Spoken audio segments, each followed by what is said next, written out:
जिंदगी भर की खून पसीने की कमाई लगा के प्लाट खरीद लिया। प्लाट खरीदा तब किसी ने ऐतराज नहीं किया।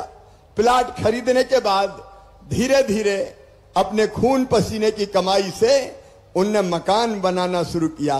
मकान बनाना शुरू किया तब भी किसी ने नहीं रोका। मकान बन गया, घर परिवार बस गया, अपने घर में रहने लगे। हम जानते हैं बहनों और भाइयों, जिंदगी में कितनी बड़ी हसरत होती है सबकी अपना मकान बनाने की। मकान बना है, बच्चे रह रहे हैं, परिवार रह रहा है, लेकिन तब सरकार आती है, स्थानीय प्रशासन आता है और घोषित कर देता है कि यह कॉलोनी अवैध कॉलोनी है। यहां कोई विकास का काम नहीं होगा, यहां सड़कें नहीं बनेंगी, यहां नाली नहीं बनेंगी, यहां पानी नहीं आएगा, यहां बिजली नहीं लगेगी, यहां कोई विकास का काम नहीं होगा, यहां रजिस्ट्री नहीं होगी। मैं आपसे पूछना चाहता हूं मेरे बहनों और भाइयों, मकान बनाए, बरसों से लोग रह रहे हैं और आप अब घोषित कर रहे हो अवैध कॉलोनी। बताओ ये न्याय है क्या? अरे जोर से बताओ, न्याय है क्या? ये न्याय नहीं, ये लाल फीता शाही है। क्यों तब नहीं रोका जब प्लाट कट रहे थे?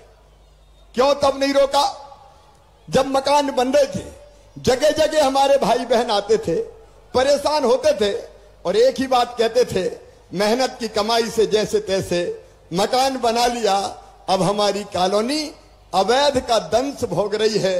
कोई ऐसा काम करो कि हमारी कॉलोनी वैध हो जाए, अवैध ना रहे। कई दिनों से मैं इस पे विचार कर रहा था और विचार करते करते मेरे बहनों और भाइयों, हमने फैसला किया कि मध्य प्रदेश की ऐसी सभी अवैध कॉलोनी जहां लोगों ने अपनी मेहनत की खून पसीने की कमाई से अपने मकान बनाए हैं, वो सारी कॉलोनी अब अवैध नहीं रहेंगी, सब वैध कॉलोनी कर दी जाएगी।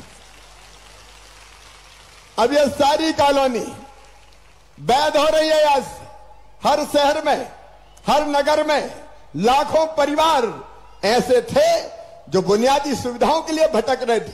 अरे सरकार का काम है और जनता की जरूरत भी है कि लोगों के पास अदद एक मकान तो हो, एक घर तो रहने के लिए हो। हर एक चाहता है कि अपने बच्चों के साथ अपने घर में चैन से रहे, आराम से रहे, लेकिन दुर्भाग्य था कि वो कॉलोनियां अवैध कॉलोनी कही जाती थी। आज से ऐसी सारी कॉलोनी वैध करते हुए मेरा मन प्रसन्न है, आनंदित है।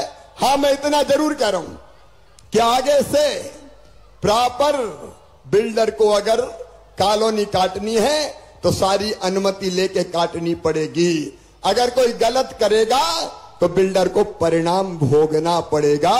जनता परिणाम नहीं भोगेगी किसी भी हालत में। और इसलिए आज का कार्यक्रम अवैध कॉलोनियों को वैध घोषित करने का कार्यक्रम है। और केवल अवैध कॉलोनी नहीं, एक काम और किया हमने मेरे गरीब बहनों और भाइयों। हमारा सपना है, हमारी हसरत है कि हर गरीब के पास अपना एक मकान होना चाहिए।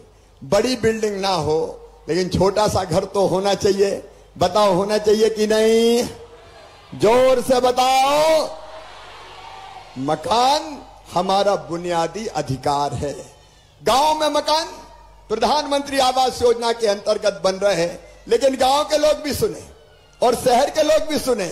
हमारा संकल्प कि जिनके पास गांव में रहने की जमीन भी नहीं है, घर छोटा हो गया, परिवार बहुत बड़ा हो गया, दादा के 4 बेटा, 4 के फिर 4 बहुएं आ गई, रहते ही नहीं बन रहा। मेरे